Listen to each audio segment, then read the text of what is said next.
Aktres na si Yasmin Cordy, excited nang makita ang second baby nila ng kanyang asawang si Rachel De Villa.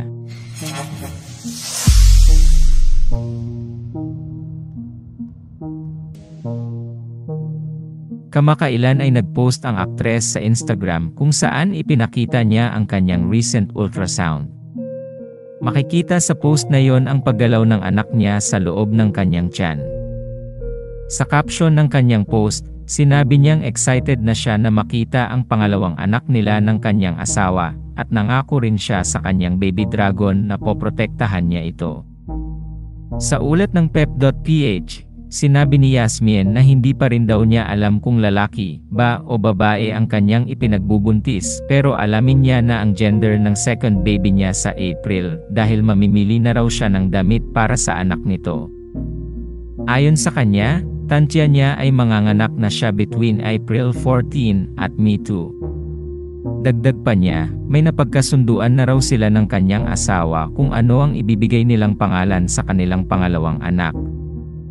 Samantala, isang bagong milestone ang nakamit ng aktres matapos siyang makapasa sa assessment at makapagtapos ng Pastry and Bakery Arts sa isang culinary school kahit siya ay buntis sa pangalawang anak nila ng kanyang asawa. Nagpost si Yasmin sa kanyang Instagram page noong ika-24 ng Marso kung saan makikitang hawak niya ang kanyang certificate bilang patunay na natapos niya ang Pastry and Bakery Arts ng Academy of Pastry and Culinary Arts.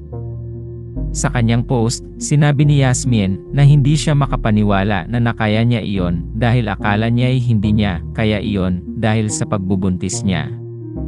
Thankful din siya at naging cooperative ang second baby niya habang nagte-take siya ng assessment exam para makapasa sa kursong iyon. Malaki rin ang pasasalamat ni Yasmin na naging productive ang kanyang maternity leave dahil may panibago siyang knowledge at skills. Pinasalamatan rin niya ang kanyang asawa at ang anak nilang si Ayesha, Zara, para sa pagpunta sa kanyang graduation. Nagbigay din siya ng mensahe sa kanyang batchmates. Anya, and to my classmates and batchmates, happy baking peeps. Congratulations batchmates. We did it.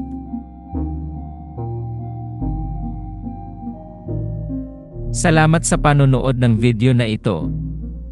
Huwag kalimutang mag-subscribe sa aming YouTube channel, i-like ang video na ito, at i-turn on na rin ang notification bell.